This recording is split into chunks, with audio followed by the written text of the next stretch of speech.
Hello, once again. I'm Jon Kirkman. I'm a journalist and broadcaster based in the UK, and we're here in the latest in a series of things that you may have missed whilst in lockdown. Now, I realise that lockdown is easing, but you may have missed it because, like most people, we were at home, probably watching lots of TV, probably eating more than we should, just slobbing out. Don't feel bad about it, we all did it. But here's some of the things that you may have missed. And this is one very important thing you may have missed. It's a box set by Van der Graaf Generator. Now, Van der Graaf Generator, as you will know if you're into progressive rock music, one of the most important British progressive rock bands of the last 50 years. This is the Aerosol Grey Machine.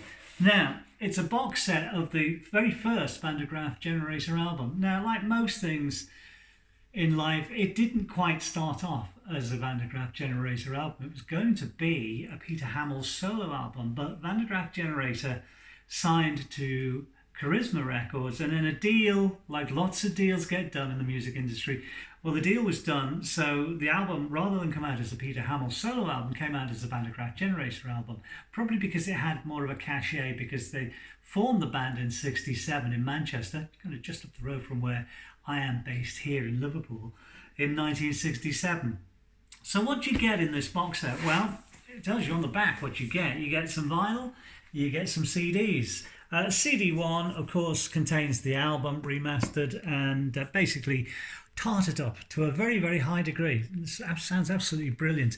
The second disc is a disc of extras, including singles and a couple of sessions, including a session from November 1968, which is probably the earliest recording that we have of Van der Graaf Generator. So let's whip this out, as the actress said to the bishop. Here we have, that was the original cover. Certainly in America. It was only released in America originally. I don't know why that would be, but it was only originally released in America. And it's a wonderful facsimile of the, well, you would have seen if you got that album in America in 1969. Inside, of course, there's a fabulous live shot of the band. There's the two CDs, as I said. And it looks amazing. It's obviously an open-air gig that they were playing. I'm not sure where that photo was taken, but an absolutely amazing gig. Now, inside here, let's have a look at this first. Here's a poster that was used to advertise the release of the album. Again, one of these things, they look absolutely fantastic in frames, these things. And it would be wonderful if you could get it signed as well by Peter Hammill at least. I'm sure the other guys would sign it too.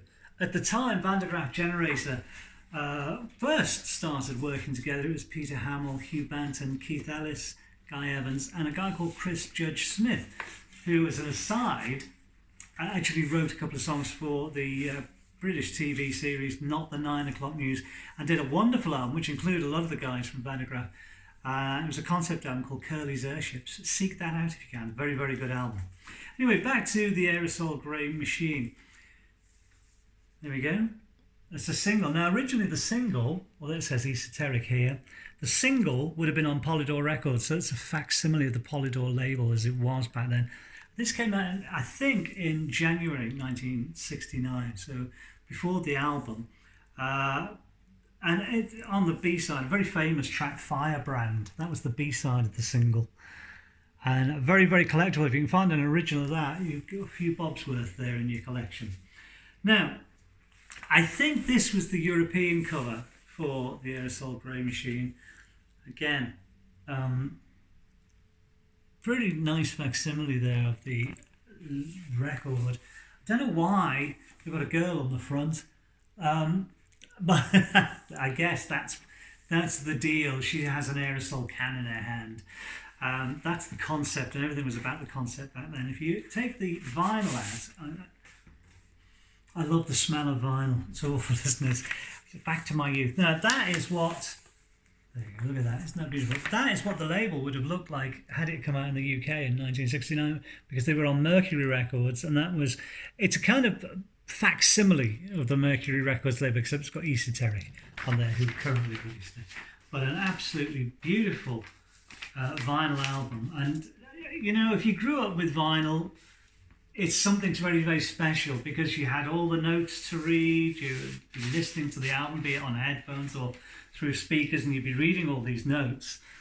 And there's lots of information here on the back as well to read again. What I love about this particular box is you get a great booklet there, which has all the information in it. And these were advertising photos from the advertising campaign for the album. Now there's the singles there and the covers, the different covers. That is Chris Judge Smith, who looks a lot different these days, like we all do, I guess. A lot different from the way we were in our youth. There's another promotional photo. Isn't that wonderful? It's probably from 1967, 1968 with that one. There's the youthful Peter Hamill in a field somewhere. Looks like he's having a good time. I remember interviewing Peter Hamill a few years ago, and I said, it's amazing. I said, here you are, you're a very nice man, very calm, we're having a great conversation, and when you go on stage, he said, yeah, I've become a nutter. His words, not mine. And I said, yeah, it's scary. And he said, yeah, you have to kind of get into the zone. He's a wonderful performer and quite a wonderful musician as well, written some amazing songs. And they are still a going concern, of course, Van der Graaf Generator these days. There's the fuller lineup, which also included Keith Ellis, of course. Keith had previously been in a band called the Cubas, and they were a Liverpool-based band, but they were signed, or managed, I should say, by Tony Stratton Smith, who formed the Charisma Records label. Now, the album itself was actually produced by John Anthony. It was the first album he produced, but at the same time as he was producing Van der Graaf Generator, he was actually helping Yes. Not in a necessarily recording capacity. He'd done some demos with Yes, but he wasn't involved in the recording of the first Yes album, although they asked him to come in to try and get the sound on the organ. I remember him saying that in an interview he did with me about that. But this was John Anthony's first production of an album, and of course he's since gone to produce some amazing albums by lots of different artists, including Van der Graaf Generator and Genesis, of course. There's a nice thing there. That now, I used to have things like this. That's an acetate, which is a very, very heavy disc. Basically, it's a metal disc that's covered with a very thin layer of what they call shellac. So you can just play it. It doesn't last very long, so you can't play it too often. But that is an acetate of the band's very first single. So again, some great stuff in here. And there we go. Look at that. There's a bill there from goodness me. And again, if you have these originals, these things are worth a lot of money these days. I'm sure it might be worth a trip to the loft if you've ever had these things. Again, more photos of the band taken around about this time, which included Chris Judge Smith. He didn't make the transition over to the Charisma deal, which started with the least we can do is wave to each other. But he did okay for himself in terms of musical achievement. Now that's probably the very first lineup that most people recognise as Van der Graaf Generator. There's Guy Evans, Hugh Banton, Keith Ellis, and of course Peter Hamill. What a great picture that is. They're looking very wistful in that photo, aren't they? But again, it's that's another. I think this is a promo single, but the second single, which was taken from the album, it's called Necromancer, which is also on the album.